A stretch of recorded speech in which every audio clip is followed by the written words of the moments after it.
137వ రోజు షర్మిల ఖమ్మం జిల్లాలోని వైరా నియోజకవర్గంలో నడిచారు. అక్కడి వారి తండా నుంచి ప్రారంభమైన పాదయాత్ర సాయిరాం తండా వరకు కొనసాగింది. 137వ రోజు రైతులు అత్యధికంగా మరో ప్రజాప్రస్థానంలో పాల్గొన్నారు. జూలూరుపాడు బహిరంగ సభలో ప్రసంగించిన షర్మిల ₹1 కూడా ఛార్జీలు పెంచకుండా ఎన్నో అభివృద్ది కార్యక్రమాలు చేపట్టిన ఘనత వైఎస్ఆర్దనేని అన్నారు.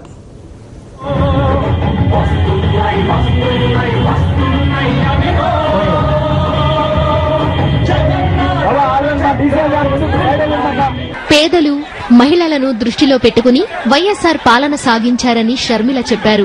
ప్రజల సంక్షేమం, రాష్ట్ర అభివృద్ది కొరకు వైఎస్ఆర్ ఎన్నో కలలు కన్నారని చెప్పారు. ఇన్ని అద్భుతమైన కార్యక్రమాలు చేసి కూడా రాజశేఖర రెడ్డి గారు ఏ ఒక్క రోజు కూడా ఏ ఒక్క పన్ను కూడా పెంచలేదు. ఎందుకంటే రాజశేఖర రెడ్డి గారికి తెలుసు, ఏ ఛార్జీ అయినా ₹1 పెంచితే భారము పేదవాడి మీద పడుతుంది.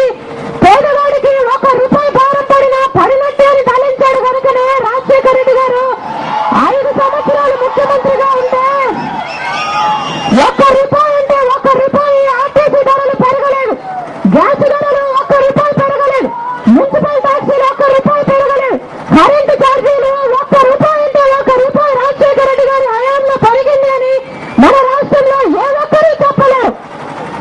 ఎన్ని అభివృద్ధి కార్యక్రమాలు చేస్తూ కూడా ₹1 ఏ ఛార్జీ కూడా పెంచకుండానే అద్భుతంగా పరిపాలన చేసి రికార్డు ముఖ్యమంత్రిగా చరిత్రలో నిలిచిపోయారు రాజశేఖర రెడ్డి గారు. మండే ఎండలో కూడా ఖమ్మం జిల్లా ప్రజలు ఉత్సాహంగా మరో ప్రజా ప్రస్థానంలో పాల్గొన్నారు. అక్కవారి తండా, ఇమాం నగర్, వినోభనగర్, ఒంటిగుడి ఎక్స్ రోడ్, జూలూరుపాడు, సాయిరాం తండాల మీదుగా షర్మిల పాదయాత్ర కొనసాగింది.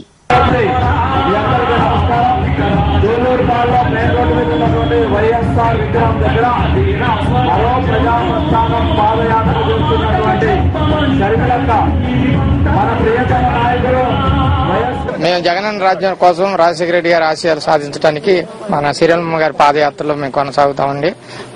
మా జీవితం ఉన్నంత కాలం కూడా రాజశేఖర రెడ్డి గారికి మేము ఆయన చేసిన మేలు మేము మర్చిపోలేమండి. శ్రీరమ్మకి మేము అండగా మన జిల్లా అంత వరకు కూడా మేము పాదయాత్రలు పాల్గొంటూ జగనన్న సీఎం కావాలని కోరుకుంటూ మరో ప్రజా ప్రస్థానంలో పాల్గొనడానికి వైఎస్ఆర్ అభిమానులు భారీగా తరలి వస్తున్నారు. షర్మిల అడుగులో అడుగేస్తూ నడవడం ఆనందంగా ఉందని చెబుతున్నారు.